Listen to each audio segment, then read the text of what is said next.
All right, Jeff Zimmerman here with the former head of HBO pay-per-view, now the business manager of the GWOAT, Claressa Shields, Mark Taffet. How you doing, Mark? Great. Very busy this week, but great. Yeah, man, I know you got a big fight coming up Saturday. Claressa back home at the Little Caesars Arena for the heavyweight title versus Laney Daniels. Yeah, Clarissa's back for the third time now at Little Caesars in Detroit. It's a beautiful arena where the Pistons and the Red Wings play. Gorgeous plaza, beautiful seating. And this is going to be her biggest showing so far for the Little Caesars Arena. We are almost at 15,000 tickets sold, so we're clearly going to exceed 15,000 seats. We're doing a seven-figure gate. I mean, it's just tremendous to see her. Lonnie Daniels is a two-division champion, former heavyweight champion, current light heavyweight champion. She's from New Zealand. She's stepping up to fight Claressa, and we're looking forward to a great fight and a great event. Rick Ross will be walking Claressa out, so the Oh, wow. arena will be rocking. We've got the national anthem being sung by a young man named King Moore. He's a 9-year-old singer and entertainer who was on America's Got Talent recently. We have the African American national anthem being sung by the young woman Jasmine Headley, who played young Clarissa in the movie, Mm. The Fire Inside. It's going to be a beautiful night with dignitaries and VIPs, and the city will be rocking. That's awesome. And before we go further, Mark, for because you're kind of behind the scenes now. I mean, you were once in the heyday putting the biggest fights in boxing together, and the Mhm. landscape has changed so much even Yeah. since you left HBO. But for those that don't know, you put together the Foreman Holyfield fight. I think was your Hmm. first pay-per-view. Yeah. You were the architect of the Yeah. pay-per-view, worked with Lou DiBella. Yeah. And then you also were the guy who kind of got the little big men together, Yes. um, starting with Chiquita Gonzalez against Michael Carbajal, which led Yeah. to the Barrera Morales and this little unknown phenomenon from the Philippines, Manny Pacquiao. Hmm. Um, and by the way, I just saw Nonito Donaire this last weekend here in Frisco, Yeah. Texas. But and then to kind of culminate everything, the co-promotion with Showtime with Floyd and Manny. Talk about briefly about your career, if you can sum it up, and then how it's changed with Netflix, The Zone, Sure. and Amazon. So I was so fortunate. It was an electric time. It was the fastest growth period in the history of the sport. Lewis Tyson, De La Hoya Mayweather, all those great trilogies that you mentioned talked about Mayweather, Pacquiao. Some of the greatest fighters in the history of the sport. I did 190 pay-per-view events. Every one of them was big. And it was at the biggest arenas in the world. It was an electric environment, and just what a time to be there. A pay-per-view presented back then an opportunity for people who used to have to run out to stadiums and arenas where the picture was bad, the sound was terrible, and food and drinks were being strewn all over the arena. And we offered an opportunity to sit home with your friends and family and have a Super Bowl party. In effect, every time there was a big fight, so I loved it. I was very proud of what we accomplished. The fighters loved it. I had a wonderful relationship with every promoter I worked with. They kept coming back because we were the best and we generated the highest revenues. Um, Today's environment is very different, but I have to say, I love that an entity like Netflix is involved because they do big premieres, so to speak, big movie premieres, big new series premieres. They're into the big premiere business. And what they are doing is treating a fight like a big one night premiere and, in effect, buying out the pay-per-view window. And I think that's wonderful for the sport because it presents the broadest audience possible, not just in the US, but worldwide. It's a great development. I think they're likely to stay in for the biggest, most high profile events because that's what they're about with their original programming and their single night events. But it's great that they're there. And it really, I think, is going to help boxing significantly. Yeah, the landscape has certainly changed. And, as we were getting on this Zoom, you asked if it was audio. I've had to change. I went from being a writer with fightnews.com, which I still work with, but also Fight Hype, one of the largest YouTube channels, because Yeah. everything's gone to streaming. Yeah, I saw so many different technology changes throughout my 25 years at HBO pay-per-view. I saw, single small pictures become large screen, high definition televisions, the beautiful sound quality that came with those big screens that never existed before. We saw the cable signals improve dramatically. I saw the onset of the internet. When Mm. Floyd Mayweather started to get big, that was the onset of the internet. Forget streaming. Streaming was still a far cry from that. And then when streaming came on board, and of course there are piracy issues and things you have to deal with, but as you get through those with any technology change, you're left with just a magnificent delivery system now that, and who would ever thought people are willing to literally watch their phone, the fights on their phones now. They don't need to sit in front of a television. It used to be a static television or computer screen. Now those phones go with you. You sit in your car, you walk, you go. This is the way the young generation watches. I think it's fantastic. It just makes more and more wonderful opportunities and delivery platforms available.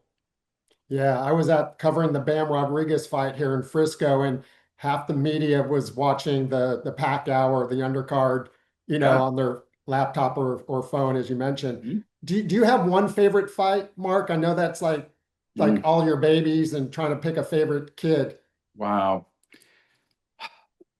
I loved the Trinidad Vargas fight because my son was with me. He was a kid at the time, and we saw six knockdowns take place between two great Latino fighters with a lot of heart, a lot of passion. The Mexican and Puerto Rican audiences screaming and jumping, at every punch, and that was really exciting to see. Very, very exciting to see.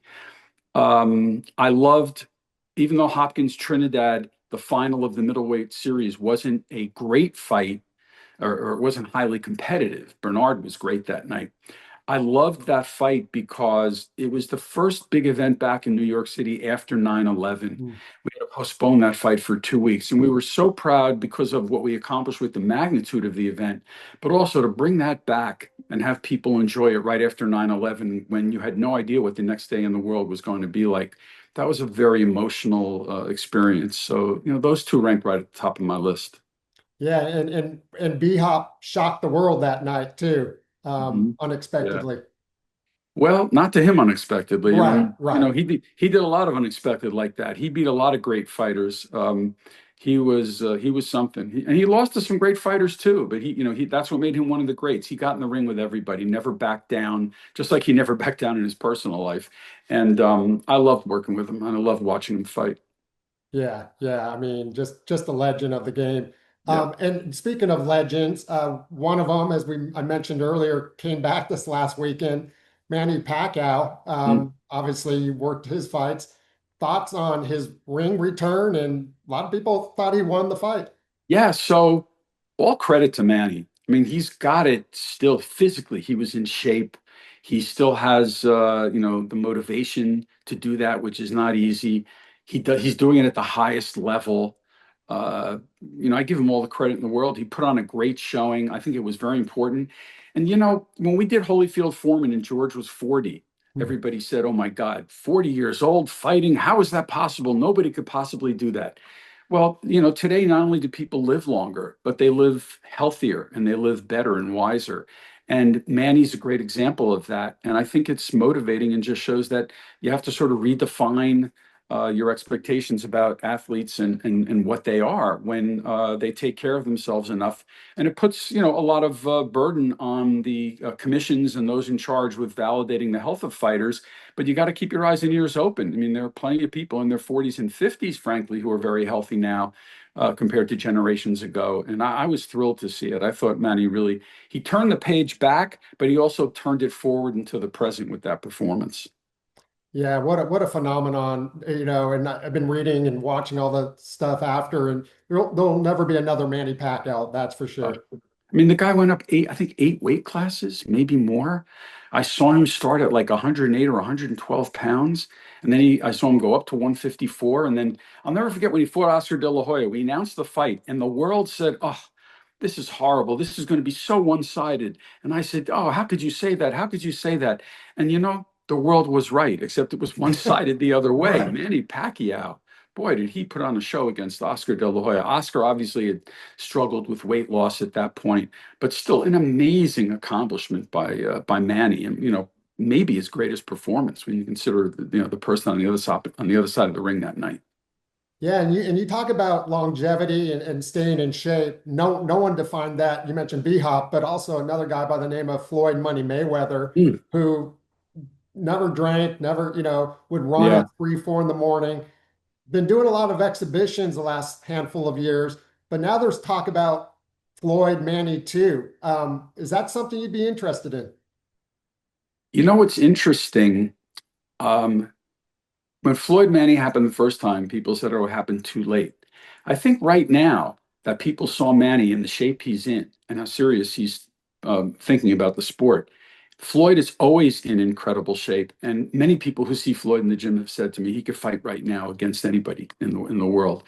I actually think there'd be some real interest in that fight because both of these athletes have proven against Father Time that they stay in great shape and they really want to get in the ring and perform. And it puts a smile on your face as a fan to see that these people give so much to get back and do it again. And I think in certain ways it would be viewed potentially even more positively than when it happened the first time, and all people could talk about was it happened too late. Right, right. That was the fight everybody kept waiting Yeah, for about 5 years until yeah. you and Showtime put it together. Let me ask you, in the last, God, I don't know if it's even been a year, but a guy by the name of Turki Al-Sheikh has burst onto the scene, and now all the fights that maybe you had struggled to put together because of budgets and money and Hmm. just so many politics, and I know there's still politics. Yep. He's got the magic touch these days. What are your thoughts on Turkey and what Well, he's doing? first of all, he's putting on the biggest fights possible, right? He's not only sitting there with a lot of money, but he's being very particular and saying, let's make the biggest, best fights possible that the fans really want to see, courtesy of Turkey Alakşik. It's amazing what he's doing. You got to give him all the credit in the world. And he's being disruptive, but he's doing it in such a positive way. It's great to see fighters get paid. That fighters, they put themselves at risk every time they get in the ring. And I think it's wonderful for the fighters. And I give Turkey all the credit in the world. We'll see how the business model evolves and develops. But right now, he's everything he says he lives up to, and that is, I'm going to make the biggest, best fights and make them available to fans. And he's been doing that. So I think the fans should be thankful that he's on the scene. Yeah, and it seems like he's even looked to your point about the fans. It seems like he's really looking out for the fans. He came Yeah. out last week and trying to change the PV, pay-per-view model. Like, there's a Hmm. pay-per-view every week, and the average Joe or can't really afford it. And Yeah. he's getting with DAZN and now coming out with free pay-per-view. And DAZN, as you recall, said pay-per-view was dead. Um, Yeah. Eddie Hearn disputes that. Hmm. As he countered that a little bit. What are your thoughts on that? Again, if they can do that, or even some semblance of that, by bringing a certain number of big fights, they say they're going to do them all that way. It's amazing for the fans that to get fights that fans can see in front of broad audiences. Magnificent idea. I love it. It's nothing but good for boxing, and all power to them and to DAZN for looking to do this and trying to change that model. People always say, "Doesn't it bother you?" But because you did pay-per-view. No, I did pay-per-view opportunistically at a time when people used to have to go out and pay for Right. that level fight in an arena in a stadium. It was horrible. We made a better experience. Well, Turkey is now looking to make a better experience here as well. I think it's fantastic. You mentioned Turkey being a disruptor. There's another guy who's been a disruptor, which I think is the benefit of you working with Claressa, and they've had their moments on social media. Hmm. Jake Paul. Hmm. Thoughts on what Jake, maybe not so much as the fighter, but share your Yeah. thoughts, and then in women's boxing, just what he's done to elevate the sport. So first of all, do you still have a good look on video? Because my Yeah. phone is moving. Okay. Yep. Um, I think Jake's been fantastic for women's boxing. I think he's shown some real mettle. He's stood behind, gotten behind women, given women an opportunity and a platform they didn't have before. I mean, look at the evolution. Claressa Shields is the Charles Atlas who carried the globe on her shoulders starting in 2016. When she turned pro and I began working with her, it opened the doors in America. And, Claressa, she doesn't even need a megaphone. She speaks clearly and loudly. You never have a problem understanding what she's saying when she speaks. And she made it happen. And she pushed and continues to do so every day. The next level of evolution, Jake coming into the scene, is fantastic because all he's doing is using his megaphone to say, let's give women more of a chance, let's make big fights. And I give him all the credit in the world because that Taylor Serrano trilogy is, trilogies are what this sport is about when you've got the right fights. And I give him a lot of credit for making those happen. And it took money to make those happen. So I'm a big supporter of what they've done and how they've done it. Now, there's a lot of noise out there, people, chirping back and forth against to each other, and but that happens a lot in boxing. I've seen that many times over the years. When you step back and look from 30,000 feet, Claressa Shields carried the ball, opened the door. Jake Paul's come in his way and helped amplify it. This is what's gotten women's boxing to where it is. And look what you have now. In 1 month in July, you have Taylor Serrano 3 happening at Madison Square Garden in front of a big crowd. And in the same month, Claressa Shields is going to have over 15,000 tickets sold and maybe close to 19,000 people in Little Caesars Arena for another fight. The same month? I'm incredulous about that, or people would have been incredulous 10 years ago if I said that was going to happen someday. So, boy, if we made progress, and kudos to everybody that's jumped on the bandwagon and helped make it come about. Yeah, you mentioned the trilogy, which is one of the best things in boxing when you can do Mhm. that. Ali, Frazier, Mhm. Gotti, Ward, Yeah, just to name a couple. yeah, But it was also on Netflix, this last one, where they were yeah, the main event and they were yeah. the fight of the night Hmm. in Dallas Hmm. under Tyson Paul. Yeah, no, it's again, Netflix coming in, putting this in front of a big audience. It's wonderful. Everything is our fight's not on pay-per-view with Claressa. It's on DAZN. They're going to push hard to have as many people view that fight as possible. The publicity is off the charts. The other thing that's beautiful here is in Claressa's fight, 71% of the tickets have been purchased by women. It's an amazing Wow. statistic. No one ever believed that that would happen. And here we sit where women are becoming big boxing fans and fans of big women's boxing. It's just great. So I'm thrilled about it. I think that there are complementary audiences coming in, between Taylor Serrano and Claressa, between Netflix and DAZN. All of it is 1 + 1 = 3, if not four, in the growth of women's boxing. So it's a beautiful thing to see and be a part of. One last thought on Jake, because I've covered him here in Dallas a couple times. Hmm. And we know he's got a professional team around him, Yeah. boxing and business, Hmm. but he's getting better as a fighter, I believe. Well, so big topic for another day. Um, I love what he's doing and trying to do. I actually think my own personal advice would be to pursue some boxers that the media will recognize as full-fledged boxers. I think Jake does a lot of things that are sensational. And the last two fights, Tyson and Chavez, had a lot of sensationalism to them. At some point, I think that matchmaking starts to give the public a reason to question what Jake's doing. And the truth is, what he's doing is really extraordinary. And to get more credit for it, I'd like to see him in with some additional boxers that the public and the media feel good about, not just sensational about. And I think that actually will take him to another level. But you got to give him credit. He's trying hard. He's fighting hard. He's getting in the ring. He's breaking the mold. And as I said, I give him and his team a lot of credit for that.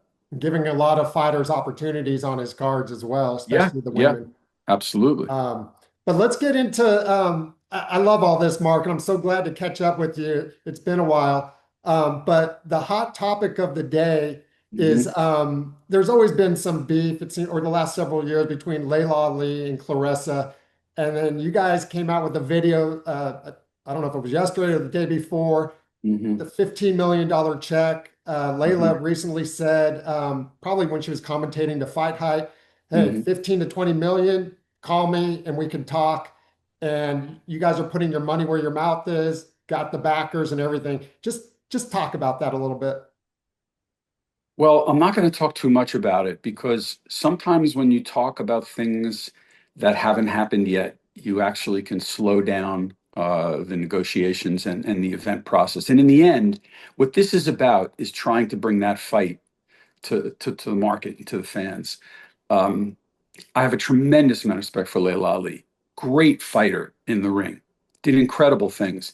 She has a tough legacy. She's got a lot on her shoulders with Muhammad Ali. Not easy to follow in those footsteps. Layla's done so much on her own in the ring, and she's done a phenomenal job outside the ring subsequently in developing brands and business. And she deserves all the credit in the world for that. If she's willing to do the fight with Claressa, the money is there. And I love big events. I think this would be a phenomenal event to deliver to the fans. Clarissa said it, the GOAT in Clarissa Shields, and the daughter of the greatest of all time, who herself is one of the greatest female fighters of all time. Who wouldn't want to see that fight? But I think you have to let the people who do these talks, do them correctly and appropriately behind the scenes. The points have been made publicly by both sides. Laila said something on the telecast that piqued a lot of interest on the Taylor Serrano telecast. Clarissa uh, put out a video responding to it and trying to be emphatic about the fact that the money is there, no issue, we've got it, we're ready. And now it's time for people that talk to talk and see if we can get this big event to the marketplace. So I'm hopeful that everybody will do their homework, give it consideration, get to the table soon, and let's see if we can give it a shot to bring what will be a transformational event for women's boxing and all of boxing to the marketplace. And I was going to ask you, I mean, with the way women are doing right now, and again, with what Jake Paul has done, would this be perhaps the biggest fight in boxing history? Well, again, it's funny, when I worked at HBO, I never took the position of talking about how big fights might be. I did a great job reporting afterwards how big they were because we all did our jobs well. But look, it's a big fight. It captures everyone's imagination. It's got all the elements of a big fight. So I don't think there's any doubt that it would be something that would present interest to tremendous numbers of people. So, like I said, I hope that the right people on both sides can get together and talk through this and bring it to the marketplace. I would love to see it, not just as a fan, but as someone who has a chance to work on the event. I'd be proud to be a part of something like this. It's transformational for women, for women's boxing, and for the sport of boxing. So let's see what we can do. Yeah, and I heard or I read that you already have a couple of venues picked out. And as someone that lives in Frisco outside of Dallas, home of the Dallas Cowboys, I'm crossing my fingers it comes to Jerry World if this fight does take place. Well, let me just say this. These are all people I've worked with for decades throughout my career. We all have wonderful relationships. Um, but Clarissa and Layla is an event that deserves to be in the biggest, most prominent venues. So it's no surprise that they both quickly expressed interest when I spoke with them. I'd be surprised if there was anything but that. It just reinforces that this would be a magnificent event in the history and landscape of the sport for women and for all boxing. So, like I said, let's give it a little bit of time for everybody to settle in on it, think about it, and then get to talking and let's see what we can do. Yeah, and again, I just covered the BAM fight in Frisco, and Jerry Jones was ringside for part of that. So he still has boxing in his blood. So Yeah, I did a should fight with him back. Um, Cowboy Stadium's first boxing match I was Manny remember Pacquiao against Claudia. yes, exactly, against Josh Clottey. I was And I there. did I did that with the team there in Dallas. Oh, I loved it. I was starstruck being in that venue. And I have to say, Jerry was amazing. Jerry leads by example. He gets up in the morning, he works so hard. He didn't stop talking and pitching. There was never an interview he didn't have time to do. Right. And I was amazed. And I said, that man sets the mark of excellence and the bar so high. And when he says, let's all do something, it's only because he's done that and more. very motivating to be around him. Yeah, I love the experience. The ultimate promoter. You should have Yeah. seen him just the other night, just Mhm. stopping, taking selfies. Mhm. Just, the fans love him. Of course, Yeah. Cowboy fans want them to win another Super Bowl, but I know you're a New Yorker, so we won't go there. But Mhm. let me ask you, have you heard back any word from Layla or her team or anything at this point? Yeah, I don't want to speak publicly about that. Like I said, I've known from experience for decades that you things are best sometimes kept private. The points were made by both sides. Layla made her point on the telecast and in a subsequent panel with Stephen A. Smith. Claressa made the appropriate point back about the fight being real and the financing being there to meet what Layla said she needed to consider this. And now, we leave the rest, in the hands of both teams and the athletes themselves to ponder and try to bring this about. So we'll see. Well, Mark, man, I again, thanks for doing this last minute. Sure. I know you got a busy week headed to Yeah. Detroit tomorrow. What should we expect from Claressa? I know she's always, ready to go and ready to fight. What should we expect Saturday? So about 4 years ago, I said to Claressa, there's going to come a time you're going to fight in the heavyweight division because the only way for you to get past the three divisions, 54, 60, and 168, is to move to the bigger divisions. And I remember at the time she laughed and smirked a little and said, "Oh my God," she rolled her eyes. But guess what? She is the undisputed heavyweight champion of the world, the first female undisputed heavyweight champion. She is loving it. She's grown into the weight division. She's done a lot of weightlifting and strength enhancement. Her performance in the last few fights probably have been two of her best performances, and she's doing it with power, not just all the great finesse that she brings. So I think she's found a home, and I expect another magnificent performance from her Saturday night.